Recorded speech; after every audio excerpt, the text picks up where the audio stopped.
एक सेवानिवृत्त सैनिक ने उस आदमी की कलाई पर बना टैटू पहचाना और डर के मारे भाग गया। हत्यारे ने उस आदमी की जानकारी पता की और तुरंत ही डर गया। उस आदमी का नाम जैक था और वह पहले एक शीर्ष स्तर का गुप्त एजेंट था। सेवानिवृत्त होने के बाद वह अपनी पत्नी और बच्चों के साथ एक छोटे से शहर में बस गया। जिंदगी एक उबाऊ दिनचर्या बन गई थी। हर सुबह दौड़ना, नाश्ता बनाना, हमेशा कूड़ा गाड़ी को चूक जाना और कभी भी अपने कागजात पूरे न कर पाना। मौसम हमेशा धुंधला और उदास रहता था। फैक्ट्री में कोई जान नहीं थी। हर चीज फीकी और एक जैसी थी। एक समय का खतरनाक और डरावना इंसान अब एक आम जिंदगी जी रहा था, जैसे कोई गुमनाम व्यक्ति। फिर एक रात कुछ अप्रत्याशित हुआ। दो नकाबपोश लुटेरे उसके घर में घुस आए। जैक ने तुरंत समझ लिया कि वह उन्हें एक पुल क्यू से मार सकता था, लेकिन फिर उसने देखा कि लुटेरों में से एक औरत थी और उसकी बंदूक में गोलियां नहीं थीं। वह नरम पड़ गया और उन्हें कुछ छुट्टे पैसे लेकर जाने दिया, लेकिन उसके बेटे ने सोचा कि वह डरपोक है। पुलिस को जब यह पता चला तो उन्होंने उसका मजाक उड़ाया कि वह मर्द नहीं है। यहाँ तक कि पड़ोसी भी उसे बेकार समझकर उस पर हंसने लगे। उसके साले ने भी उसे नीचा दिखाया और आत्मरक्षा के लिए एक हैंडगन दे दी। लगातार बढ़ती हताशा कहीं निकल नहीं पा रही थी, तो उसने दीवार पर गुस्से में घूंसे मारने शुरू कर दिए। एक दिन घर लौटते समय जैक का सामना शराबियों के एक झुंड से हो गया। वे एक लड़की को परेशान कर रहे थे। जैक अब और बर्दाश्त नहीं कर सका। उसका सब्र टूट गया। कुछ ही पलों में पूरा झुंड नीचे गिर चुका था और जैक रात के अंधेरे में गायब हो गया। लेकिन दुर्भाग्यवश उसके इस कदम के परिणाम भी हुए।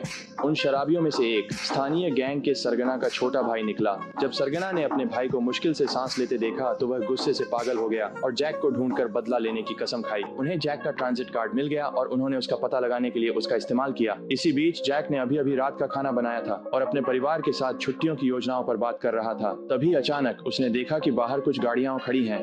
एक जासूस के रूप में उसके वर्षों के अनुभव ने उसे बता दिया कि कुछ गड़बड़ है। समय बर्बाद किए बिना उसने अपने परिवार से कहा कि वे बेसमेंट में छुप जाएं। उसने कंट्रोल पैनल दबाया। ये उसका खुद का बनाया हुआ भूमिगत बंकर था। उसने उन्हें पुलिस को फोन न करने के लिए कहा। फिर उसने घर की बिजली बंद कर दी और हथियारों के आने का इंतजार करने लगा। उसने एक बेसबॉल बैट उठाया और आसानी से उनमें से कुछ को ढेर कर दिया, लेकिन फिर उस पर घात लगाकर हमला किया गया।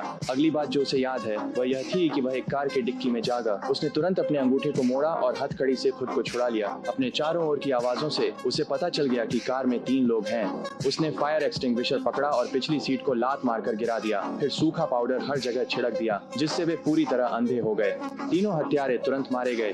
जैक वापस घर पहुंचा और बेसमेंट का दरवाजा खोला। जब उसकी पत्नी ने चारों ओर बिखरी लाशें देखी तो वह सदमे में आ गई। वह यकीन नहीं कर पा रही थी कि उसने यह सब किया है। जैक ने अपने परिवार से वहां से जाने को कहा, फिर शांतिपूर्वक सेल्फ डिस्ट्रक्ट सिस्टम को सक्रिय कर दिया, जिससे सब कुछ आग की लपटों में बदल गया। इसके बाद उसने अपने 80 वर्षीय पिता को फोन किया और बताया कि कोई उनका पीछा कर सकता है। उसके पिता ने बस एक अजीब मुस्कान दी और चिंतित नहीं दिखे।